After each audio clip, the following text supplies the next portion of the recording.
चलिए आज भारत के इतिहास के एक बहुत ही दिलचस्प मोड़ पर चलते हैं। एक ऐसा दौर जब समझिए पूरा का पूरा यूरोप एक ही खजाने के पीछे भाग रहा था। तो सवाल यह है कि आखिर ये यूरोपीय ताकतें भारत पहुंची कैसे और क्यों? आइए इसी कहानी को समझते हैं। सोचिए जरा, क्या होगा जब पूरा का पूरा महाद्वीप एक ही खजाने के पीछे पड़ जाए। यही हुआ था। कहानी शुरू होती है भारत के मसालों, रेशम और ऐसी ही कीमती चीजों की तलाश से, और देखते ही देखते ये तलाश एक ऐसी जबरदस्त होड़ में बदल गई जो सदियों तक चली। और ये कोई छोटी मोटी दौड़ नहीं थी, बल्कि पूरे 300 साल लंबी रेस थी। और बात सिर्फ पैसे या मुनाफे की नहीं थी, ये दौड़ थी असर की, ताकत की, कंट्रोल की। एक ऐसी रेस जिसने कुछ कारोबारी कंपनियों को सल्तनतों में बदल दिया और दुनिया का नक्शा ही हमेशा हमेशा के लिए बदल कर रख दिया। तो चलिए इस रेस की स्टार्टिंग लाइन पर चलते हैं। आखिर भारत में ऐसा क्या खास था, ऐसा क्या खजाना था जिसके लिए यूरोप की बड़ी बड़ी शक्तियां हजारों मील का समंदर पार करने को तैयार हो गईं? तो वो इनाम था ये सब भारत के मसाले, जिनकी मांग यूरोप में जबरदस्त थी।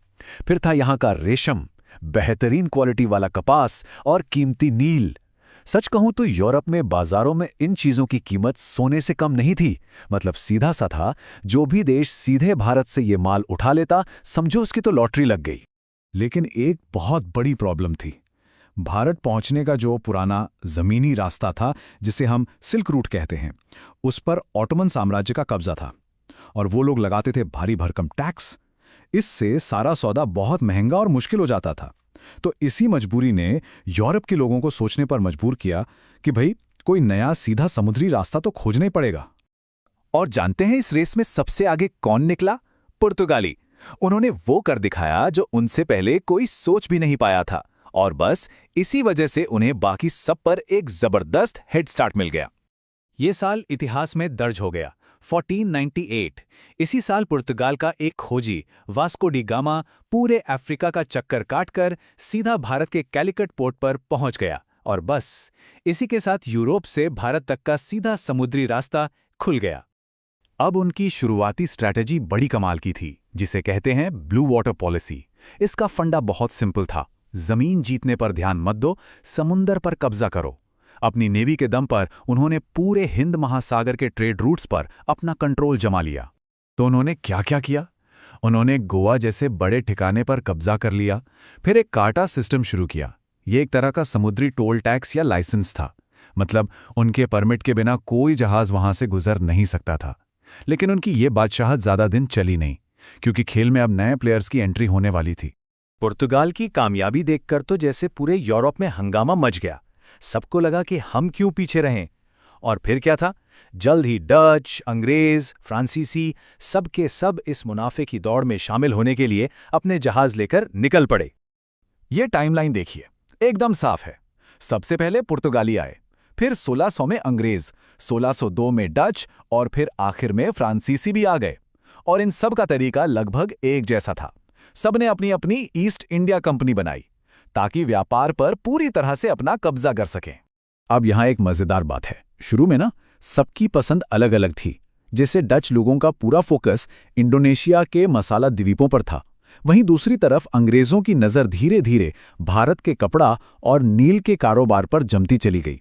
और धीरे धीरे भारत के लिए ये रेस सिमटकर सिर्फ दो महाशक्तियों के बीच रह गई, अंग्रेज और फ्रांसीसी। अब असली मुकाबला शुरू होने वाला था। ये था फाइनल शोडाउन, जिसे इतिहास में कर्नाटक युद्धों के नाम से जाना जाता है। और ये लड़ाइयां सिर्फ मुनाफे के लिए नहीं थी। नहीं, ये थी दक्षिण भारत पर पॉलिटिकल कंट्रोल के लिए। दोनों ताकतों ने भारतीय राजाओं की आपसी फूट का फायदा उठाना शुरू कर दिया ताकि अपना दबदबा बना सकें। और फिर आई 1763 की पेरिस संधि, जिसने इस मुकाबले पर फुल स्टॉप लगा दिया। इस संधि के साथ ही भारत में फ्रांसीसियों का राजनीतिक सपना हमेशा के लिए टूट गया, और अब मैदान में सिर्फ एक ही यूरोपीय ताकत बची थी, वो थे ब्रिटिश। फ्रांसीसियों के जाने के बाद अंग्रेजों की पकड़ और भी मजबूत हो गई। लेकिन अब सबसे बड़ा सवाल ये था कि एक मामूली व्यापार करने आई कंपनी आखिर यहाँ की हुक्मरान कैसे बन गई? इस सवाल का जवाब इस एक साल में छिपा है, 1757। ये भारतीय इतिहास का शायद सबसे बड़ा टर्निंग पॉइंट है। इसी साल हुई थी प्लासी की लड़ाई, एक ऐसी लड़ाई जिसने सब कुछ बदल कर रख दिया। प्लासी के मैदान में कंपनी की जीत सिर्फ एक जंग की जीत नहीं थी। नहीं, ये तो भारत में उनके सियासी राज की असली शुरुआत थी। ये 3 कदम उनकी पूरी कहानी बयां करते हैं।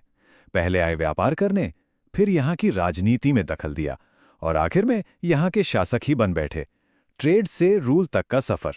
चलिए, अब खत्म करने से पहले कुछ सबसे जरूरी पॉइंट्स को एक बार फिर से देख लेते हैं।